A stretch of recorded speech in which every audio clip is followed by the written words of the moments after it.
দেখো আমার স্কিনের অবস্থা কিন্তু খুবই খারাপ হয়ে যাচ্ছে দিনকে দিন, আর সেই জন্যই আমি ভাবছি যে কি করা যায় কি করা যায়। তখনই কিন্তু হঠাৎ করে আমার কাছে একটা ভিডিও আসলো রাইস ওয়াটার তৈরি করার। তো চলো সেটাই এখন তৈরি করা যাক।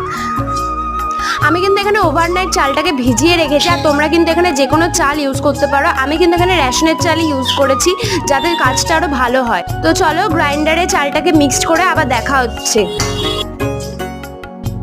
দেখো এখানে কিন্তু চালটা কিন্তু ভালো করে গ্রাইন্ডারে মিক্সড করার পরে ছাঁকুনি দিয়ে একটা ছেঁকে নেবে, আর ছাকার পরে দেখবে একটুখানি এরকম টাইপের একটা কনসিস্টেন্ট তৈরি হওয়ার পরে আমি একটা কন্টেনারে কিন্তু ভরে নিয়েছি। তো দেখো আমি কিন্তু তোমাদের সামনেই আমি এটা অ্যাপ্লাই করে দেখাচ্ছি, জানি না এটা ঠিক হবে কি হবে না। যদি এটা লাগানোর পর কাজ হয় তো আমি ভাবছি এটা কিন্তু 30 ডেজের একটা চ্যালেঞ্জ নেব। আর তোমরা কিন্তু অবশ্যই কমেন্ট করে জানিও আমি এই চ্যালেঞ্জটা নেব কি নেব না। তো আজকের জন্য এইটুকুই, বাই।